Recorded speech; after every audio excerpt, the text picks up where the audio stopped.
Hi, I'm Dana Obleman. This video is for my free sleep course for babies 13 to 24 months right here on YouTube. If you feel like you could use some more guidance, then check out Sleep Sense Plus.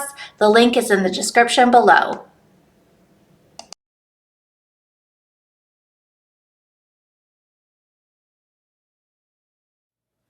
Good morning, welcome back.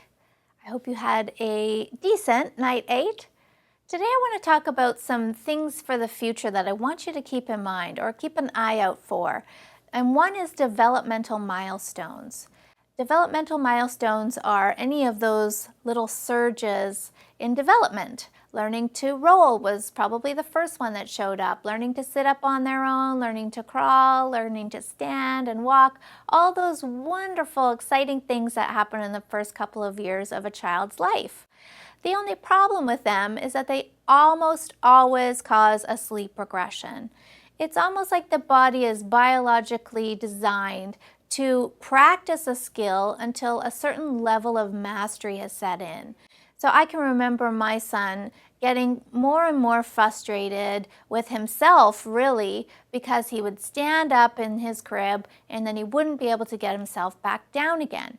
And I would go in and lay him down and leave, and this would go on, sometimes for an hour or more, and he's getting grouchy with it, and I'm getting grouchy with it, and he just won't stop doing the action. And that is simply because he can't. He's biologically driven to keep practicing the skill until he can relax a little bit around it when some mastery occurs. So this will be the case for any developmental milestone that's going to occur with your toddler. There still are a few ahead of you. Learning to walk could be one in this age group, and around language as well. You'll notice whenever your child has a little language surge, starting to talk more, maybe putting words together or even sentences together, when you see a little spike in that, you will most likely notice that something in his sleep world goes a little south for a day or two.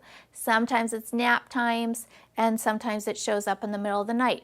You might even hear your child in the middle of the night just chatting her little head off for an hour or two.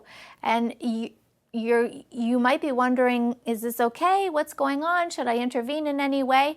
And the answer is no, don't intervene, and yes, it's absolutely okay. It will most likely last for a few nights and then it'll pass. But if you start to go in and intervene or get her out of bed or do anything different than you normally would, then it might start showing up more and more often. So how can we help our children get through this little surge?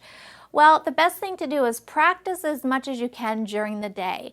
If your child is learning to stand, let's practice that, and also how do you get back down again, so that we can speed this process up a little bit. If your child's learning to walk, do lots of daytime practicing with walking so that hopefully they can relax a little bit when it's time to sleep. And getting them nice and tuckered out with all of this practice will absolutely help with their sleep as well. So it's a win-win. In the meantime, though, you'll really have no choice but to go in there and help. It's really not fair to leave your child standing in her crib if she really can't get herself back down again. We certainly don't want her to fall over and hurt herself or scare herself. That's going to make everybody feel really bad. So let's go in and help. Just go in every 5 minutes or so, lay your child down and leave. Don't make it very much fun when you go in there, because if you go in and play a 5-minute game of peekaboo with your child, well, now she's going to associate the fact that if she does this, you come in and have some playtime with her, and then it becomes a reward to keep doing this behavior so that you come in and play. So we're just going to be really matter of fact about it. Go in, lay her down, leave. In, lay down, leave. Try not to even really make too much eye contact around it, just so that we don't start rewarding that behavior. We're going into night 9 tonight, and this is our very last night inside the room at the door. Again, just hang in there. If your child's still a little too concerned about you being there, in the next few days, we're going to get you out of there and make that a lot easier for your child. And if she's not noticing you, great. Just sit quietly and wait for her to fall asleep. I'll see you in the morning. Bye for now.